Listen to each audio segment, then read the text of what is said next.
So right now, the water are minus 0.8.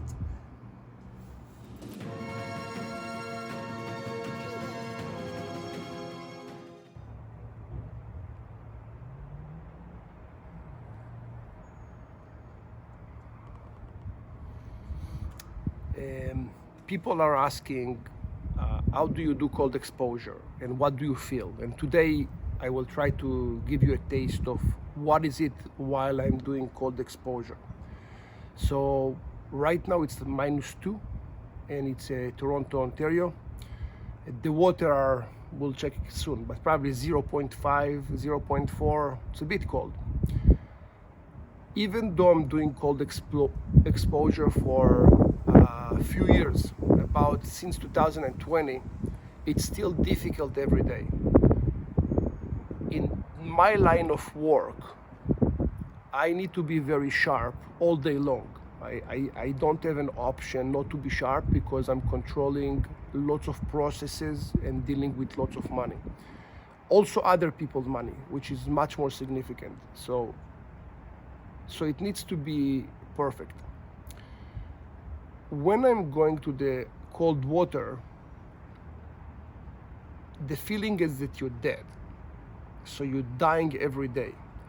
And in the morning that you're starting, and you're basically starting with almost being dead, there is nothing really during the day that can be a problem. There's nothing that can catch you off guard because you already died this morning. And that's the thing. Every time that you do cold exposure, or every time that I'm doing cold exposure, my brain will come up with stories. Right now, before going to the cold tub, my brain is giving me stories. So right now, as I'm talking to you, my brain is saying, you already did it yesterday, you don't need to do it every day, it's not healthy, there is a chance it's way too cold right now, you can die or something. And the brain keep up with stories. And it's also a good exercise to tell your brain to shut up.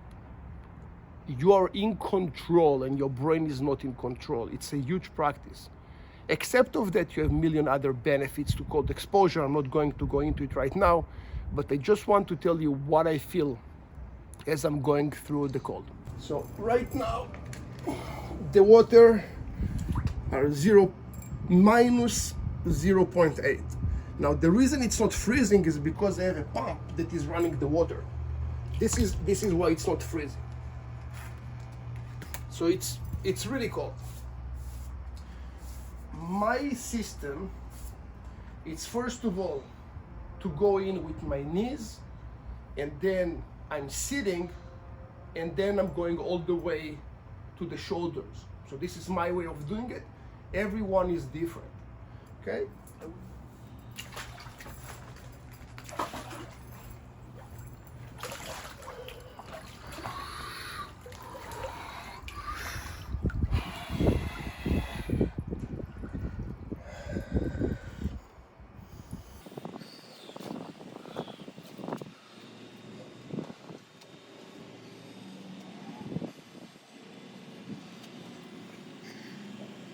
So right now, the feeling is pain. So you don't feel cold. You see I'm not shaking in any way. I find that I'm shaking if the water is about 10 degrees, 15 degrees, my body will shake. When it's below 10 degrees, I'm not really shaking anymore. It's just pain. Now, after the cold tub, there is one option that you can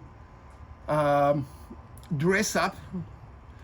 I don't recommend you taking some hot shower or something like that. I prefer that my body will recover slowly. In the beginning, when you do cold exposure, it takes you more time to recover. I think it took me about half a day in the beginning, which was serious. But now it's much faster. After like 30 minutes, I'm good. For me, my feet will recover slowly. My hands are faster. My son, his hands are recovering slower, his feet faster. Everybody's different. Usually I stay in the water for 3 minutes. I don't know how much time is now. I didn't take time, but usually it will be about 3 minutes. And after 3 minutes, I just dress myself slowly. I always try to do it slowly to show my brain that I'm not afraid of the water, and I can do it even longer. I don't recommend you doing long time. So in the past we tried to beat our bodies. So we tried to do 10 minutes, 15 minutes. We got frostbites and almost lost my fingers. So I wouldn't do that. Also, when it's extreme temperatures, the -30, -40, which we did it the same, we got injured. So I would do it up all the way to -20, and then probably I would stop. Just not worth it. And that's it. I think my 3 minutes are done. And now slowly get up. And when you get up, don't try to do serious movement, because all your body is frozen. So just take it slowly. That's it. Have a beautiful day.